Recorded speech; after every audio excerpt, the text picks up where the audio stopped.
आज बनाएंगे ऐसा शाही जर्दा जिसका रंग और खुशबू दोनों दिल जीत लें, जिसका हर दाना खिला खिला परफेक्ट रंगत के साथ और जायके में बाकमाल है। तो अस्सलाम वालेकुम जी, कैसे हैं आप सब? उम्मीद करती हूँ सब खैर खैरियत से होंगे। Welcome back to my channel. अगर आपका जर्दा फीका और ड्राई ड्राई बनता है तो मेरी आज की ये रेसिपी ज़रूर ट्राई करें। तो फिर चलिए चलते हैं अपने किचन में और मिलकर बनाते हैं बहुत ही मज़ेदार लजीज शाही जर्दे की ये शानदार सी रेसिपी। बिस्मिल्लाहिर्रहमानिर्रहीम। ये मज़ेदार सा जर्दा बनाने के लिए सबसे पहले चावल उबाल लेते हैं। तो चावल उबालने के लिए मैंने खुला सा पानी रखा हुआ है पतीली में। पानी में शामिल करेंगे 2 बादियान के फूल, 3 से 4 लौंग और केवड़ा एसेंस डाला है तकरीबन हाफ टी स्पून के बराबर। ये सारी चीज़ें खुशबू के लिए डाली हैं। कवर लगा दिया है। जैसे ही पानी में बॉयल आएगा कवर हटा लेंगे और इसमें शामिल करेंगे ज़र्दा फूड कलर या फिर येलो फूड कलर भी डाल सकते हैं।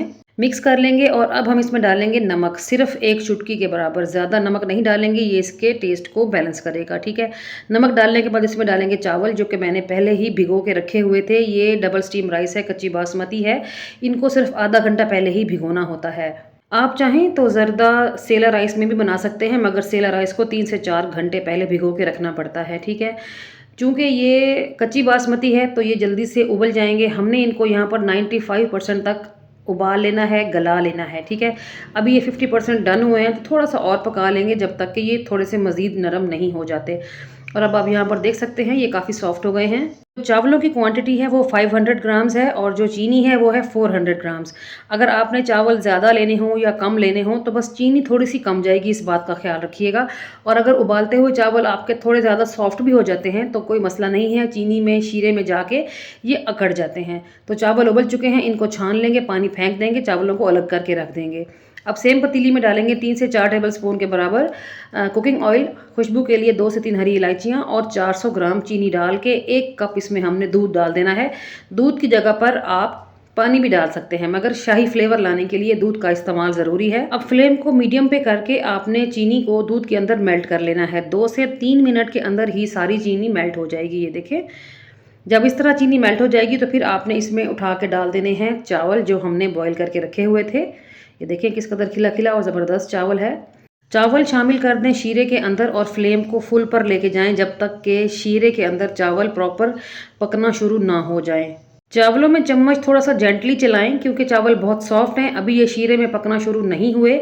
जैसे ही चावल शीरे में पकना शुरू होगा ना, ये थोड़ा सा जान में आ जाएगा, हल्का सा हार्ड हो जाएगा। तो बस चम्मच आराम से चलाएं और फिर थोड़ा सा वेट करें जब तक कि शीरे के अंदर चावल पकना शुरू नहीं हो जाता। तो बस 2 से 3 मिनट के अंदर ही चावल जो है वो शीरे में पकना शुरू हो गया है। तो अभी हम इसको कवर लगा देंगे, हाफ कवर करेंगे, थोड़ी सी जगह छोड़ देंगे ताकि हीट निकल सके, स्टीम निकल सके, ठीक है। तो मैंने 5 से 6 मिनट के लिए इसको हाफ कवर कर दिया था और अभी आप यहाँ पर देख सकते हो जो दूध वाला शीरा था वो सारा चावलों ने सोख कर लिया है। तो अब इस टाइम पर हम चावलों को दम पे रखेंगे। दम पे रखने से पहले हम इसके ऊपर डाल देते हैं कुछ ड्राई फ्रूट्स।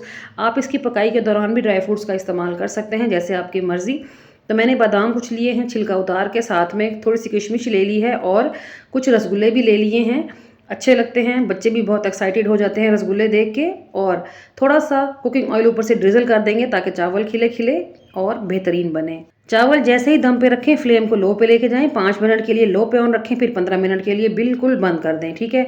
तो अभी 20 मिनट गुजर चुके हैं और बिस्मिल्लाहिर्रहमानिर्रहीम पढ़ के चावलों का दम खोल लेते हैं। माशाल्लाह बहुत ज़बरदस्त और बेहतरीन खिला खिला चावल हमारा बन के रेडी हो गया है और खुशबू बहुत ही कमाल की है, बहुत ज़बरदस्त चावल बने हैं। चलते हैं डिश आउट कर लेते हैं। माशाल्लाह ये देख सकते हैं आप किस कदर ज़बरदस्त चावल बन के रेडी हुए हैं। तो कैसी लगी आपको मेरी आज की ये शानदार सी रेसिपी? आई होप अच्छी लगी होगी। अच्छी लगी है तो वीडियो को लाइक और शेयर करना मत भूलिएगा और साथ में चैनल को भी ज़रूर सब्सक्राइब करें और मेरी इस रेसिपी को एज इट इज़ फॉलो करें। जिस तरीके से मैंने आपको बताया है वैसे ही बनाएं, फिर देखिएगा आपका जर्दा किस कदर खिला खिला शानदार और मज़ेदार बनता है। तो मस्ट ट्राई वाली रेसिपी है, डू ट्राई द रेसिपी। जब भी रेसिपी ट्राई करें तो फीडबैक दें और साथ ये भी बताना है आपने कि आपने मेरी इस रेसिपी को दुनिया के किस कोने से बैठ के देखा है, कौन सा शहर है, कौन सा मुल्क है, ताकि मैं आप सब लोगों का दिल की गहराइयों से शुक्रिया अदा कर सकूं।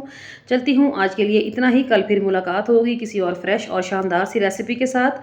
तब तक अपना और अपने प्यारों का रखें ढेर सारा ख्याल, मुझे रखें दुआओं में याद। ओके जी, अल्लाह हाफिज़, थैंक्स फॉर वॉचिंग।